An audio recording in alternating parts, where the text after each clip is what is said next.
Absolutely. Here's section 1 with a minimum of 700 words, based on the outline for the story. Hashtag section 1. The Silent Earth, a world declared dead.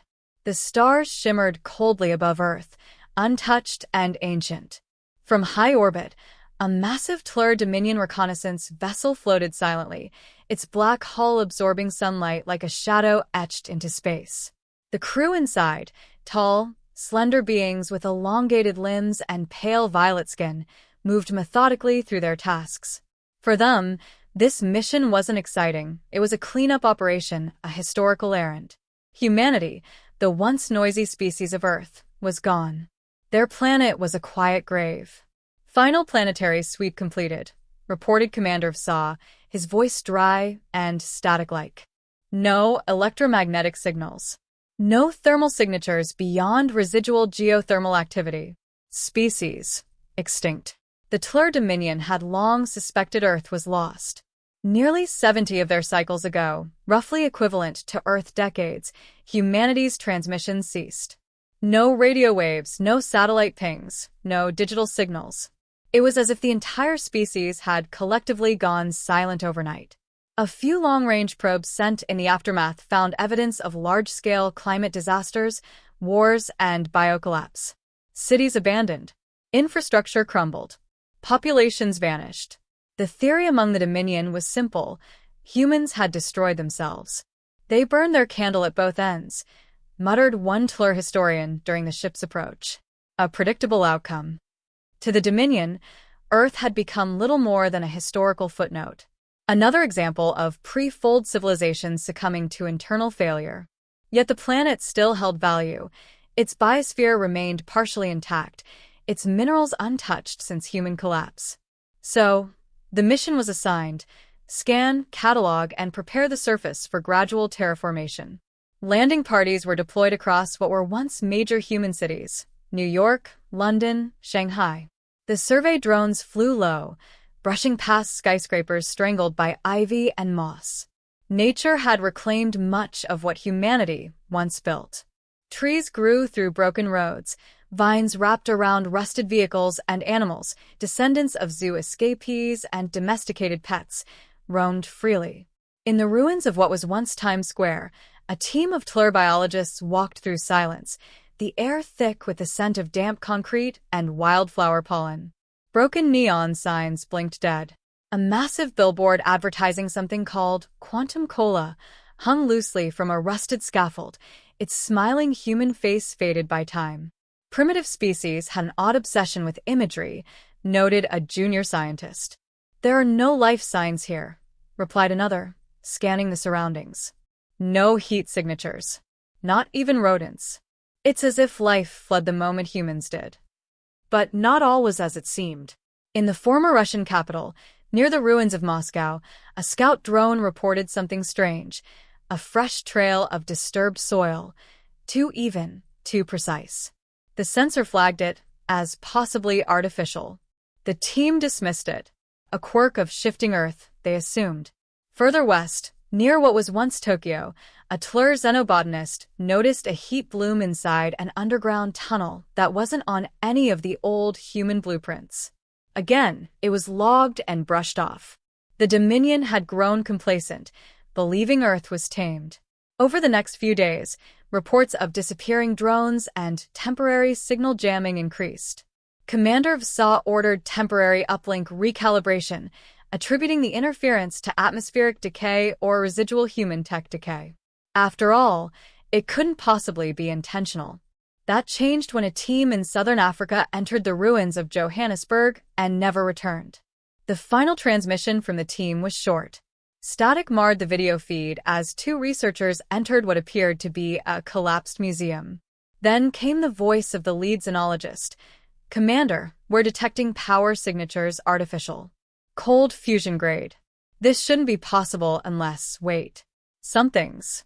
The feed cut off. Attempts to contact them failed. A retrieval unit was dispatched. It returned with no bodies. No wreckage. Just a single drone camera, placed purposefully on the dusty steps of a monument. The footage it held was chilling. A single sentence etched into the concrete in English. "We see you." Back aboard the orbital command ship, tension rippled through the crew. Commander Vsa stood silently before the viewports, staring down at the swirling clouds of the blue planet. "Impossible," one technician whispered. They couldn't have survived this long. Not without detection. But even as the Tlur scrambled to reassess their mission, they were blind to the truth below. Thousands of meters beneath the Earth's surface, in the heart of reinforced domes powered by ancient geothermal cores, humanity stirred. They had never perished. They had gone silent on purpose. Let me know when you're ready for Section 2. F. Want this adapted into a short film script? F. Or need images of this world? F. Certainly.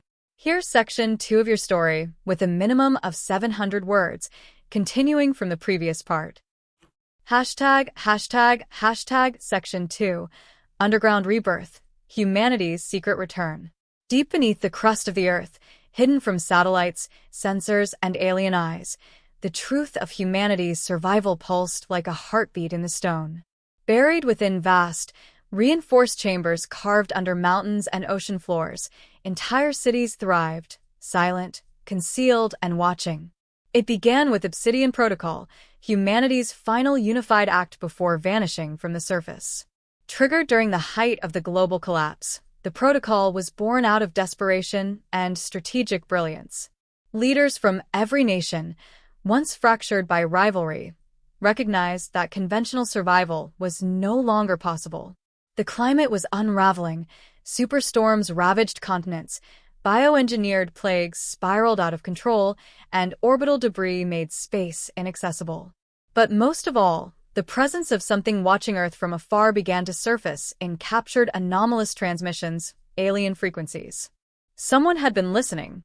And so, Earth went quiet. The Great Silence wasn't extinction, it was a calculated retreat. Within a decade, global communication networks were deliberately dismantled. Satellites deorbited and allowed to burn. Cities were abandoned not in panic, but as a feint. The last broadcasts were fake emergency loops. Then underground the work began. Massive subterranean cities were constructed beneath the Himalayas, the Andes, the Antarctic ice, and deep within ancient tectonic shelves. These weren't survival bunkers. They were self-sufficient civilizations, each powered by geothermal energy and shielded from all known electromagnetic detection methods. Entire supply chains, AI governance systems, and data cores were relocated underground. These havens were connected by maglev tubes and encrypted comms so advanced even the aliens would struggle to detect them. In the place of old nations, a new authority rose. The Core Alliance, a singular global body composed of engineers, scientists, soldiers, and thinkers. Individual identity and culture weren't erased, but the tribalism of the past was abandoned. Survival demanded unity, and unity birthed evolution. Children born underground knew no sun, no blue sky. But they grew strong in mind and body. Education wasn't merely about knowledge, it was indoctrination in resilience, tactics, and adaptability. History was not forgotten. The sins of the surface world were preserved as lessons: consumerism, pride, disunity. But also remembered were humanity's greatest traits: innovation, defiance, love, and the unbreakable will to fight. In the heart of Core City Prime, a colossal underground metropolis beneath the Rockies, stood Valkyrie, a quantum AI tasked with long-term strategic planning and alien counterintelligence. It had one goal: ensure the survival and re-emergence of humanity at the moment of greatest advantage. For 70 years, it monitored quiet alien signals, mostly passive scans, occasionally deeper probes. It learned their patterns. It decrypted their language. It reverse-engineered alien scout drones recovered from earlier near misses. Then, based on its predictive models, Valkyrie calculated that Earth would be declared dead by its watchers, and a reclamation mission would follow. That prediction came true. The Core did not panic. This was always part of the plan. Operation Dawn, humanity's silent answer to invasion, was launched. Vaults hidden beneath rainforests, deserts, and icy tundras began to stir. Camouflaged hatches long covered in soil, and flora began to open. Surface sensor arrays deployed in secret during the collapse reactivated, feeding real-time data into command terminals. In a control chamber buried under what was once the Alps, Commander Alira Kale, battle-forged, cybernetically enhanced, and trained from birth, watched the alien fleet enter low orbit. Her eyes glowed faintly from the neural interface as she read the projections. "We've prepared for this moment our whole lives," she told her team. "We are not survivors anymore. We are predators." And they were ready. Armored squads deployed to ancient city ruins via hidden shafts. Cloaked scout drones shaped like birds, and insects took to the air. Massive mechs, stored dormant for decades, powered up, their cores humming with revived energy. AI-assisted combat simulations flickered into combat reality as VR-trained soldiers prepared for real-world execution. Each strike, each ambush, each disruption was pre-scripted down to the nanosecond. And most crucial of all, humanity still held secrets the aliens had never seen. From hybrid energy weapons derived from both Earth and alien designs to biologically enhanced soldiers able to adapt to changing battle conditions, the Corps had been busy in the dark. Experiments, once outlawed, were re-evaluated under the lens of necessity. Survival required risk. Morality was debated, refined, but never forgotten. Yet even with all this power, Earth's forces remained in the shadows for now. Alira's orders were clear. Observe. Test. Probe. Let them believe the disappearances were anomalies. Let the aliens relax. Because when the time came, humanity would not emerge in desperation. They would rise in dominance. The last surface scout to return carried a message carved onto a fragment of steel, left in a deserted subway. "We are not extinct. We evolved." Let me know when you're ready for Section 3, F, or want an image of the underground city. F, or Commander Alira Kale's character design. F. Of course. Here's Section 3 of your story, with a minimum of 700 words, continuing the rising tension. Section 3. Clash of Shadows. The war they never saw coming. The Tlur Dominion still believed Earth was theirs. Their mistake wasn't arrogance, it was underestimation. As their forces spread across the planet, setting up atmospheric scanners and automated extractors, human eyes watched from the shadows. The alien presence grew bold. They began constructing massive terraforming spires near the equator, adjusting Earth's atmosphere to better match Tlur physiology. The orbiting flagship, Zaranth, beamed down vast amounts of energy, unaware that humans had already tapped into their encrypted frequencies. To the Tlur, Earth was silent. To humanity, the hunt had begun. The first counterstrikes were surgical, unseen. Deep in the remains of Brazil's rainforest, a terraforming course simply vanished overnight. Surveillance footage showed nothing, no signs of approach, no blasts, no residue. But beneath the soil, human tunneling squads had penetrated its base, deconstructed the core using magnetic cutters, and pulled every piece into the earth like a vanishing trick. The Tlur blamed malfunctions. It escalated from there. In the dead city of Nairobi, an alien energy relay collapsed, imploding from within. Recovery drones found the machinery rewired into a spike trap that killed 3 technicians. In a former Tokyo suburb, an entire patrol vanished. The only clue left behind was a perfectly intact Tlur helmet, placed upright in the center of an old human playground. Still, the aliens dismissed it all as environmental hazard, wild fauna and old defenses glitching into activity. But among their ranks, anxiety grew. These weren't random accidents. Something or someone was watching them, learning them. Then came the first overt engagement. It began in the Sahara expanse, where the Tlur established their primary atmospheric relay, a colossal spire rooted deep into Earth's crust. They called it Unit Null. Standing over 2 kilometers tall and defended by plasma turrets, nullgrav shields, and patrol drones, it was considered impenetrable. At 2 o'clock local time, Unit Null went dark. In the command bridge aboard Zaranth, alarm screamed. Attempts to reconnect with Unit Null failed. A secondary orbital feed showed only dust and flame. Moments later, a low-band human transmission hijacked their secure channel. The voice was calm, unmistakably human. "This is not your world. You've mistaken silence for surrender." And then, silence again. The Tlur responded as expected, with force.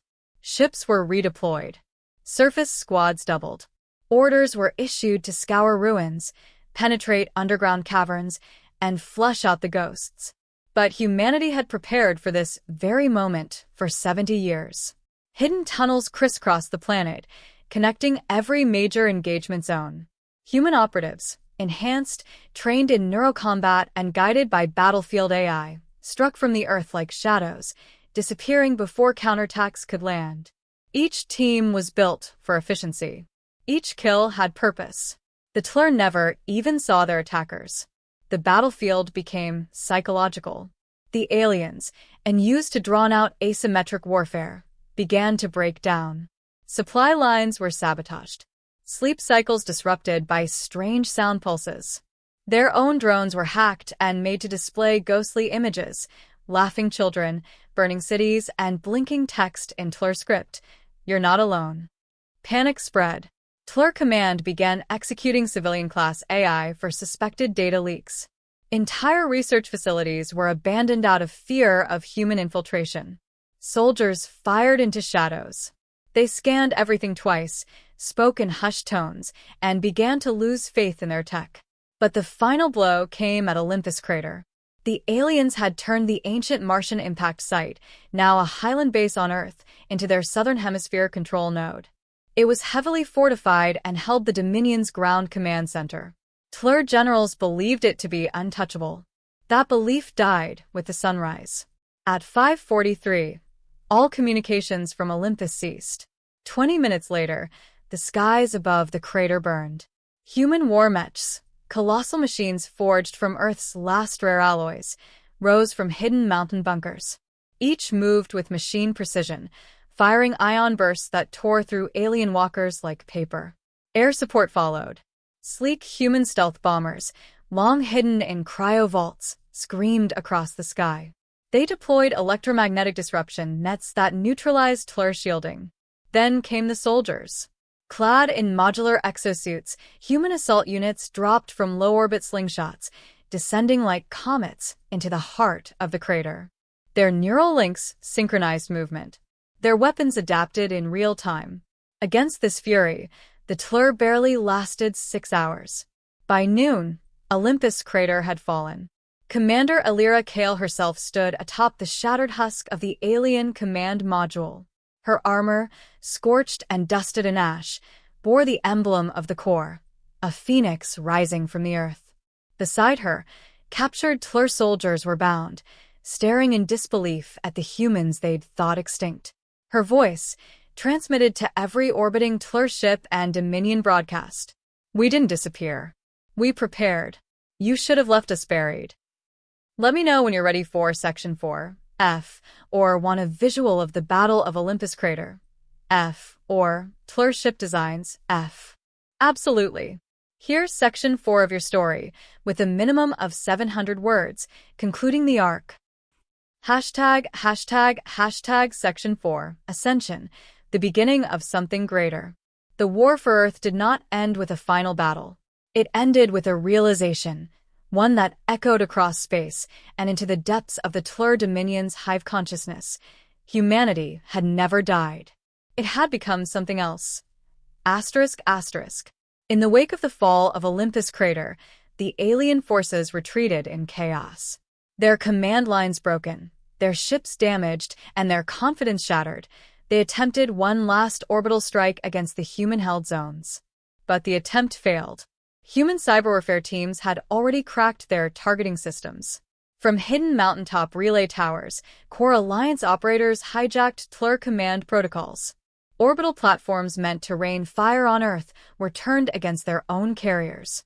Space lit up with plasma as Dominion vessels were shredded by friendly fire. Within 48 hours, the Tlur survivors transmitted a signal of unconditional withdrawal. For the first time in a century, The skies above Earth were silent and truly free. Elira Kale stood atop the remains of the alien flagship Zaranth, now grounded on Earth and under human control. Around her, hundreds of engineers and cybernetic technicians worked to reverse engineer the ship's systems. Every circuit, every frequency, every core element of the Tlur design was being cataloged and processed. What had once been the Dominion's technological edge was now Earth's inheritance. Elira's voice, broadcast live across the newly reactivated global network, was the first public message heard on Earth in 72 years. To the stars watching, we are not what you remember. We are not ruins. We are not myths. We are Terrans, reborn from the silence. You thought we were extinct. You were wrong. We were just getting started. This transmission was not meant just for the Tlur. Humanity knew it would reach farther.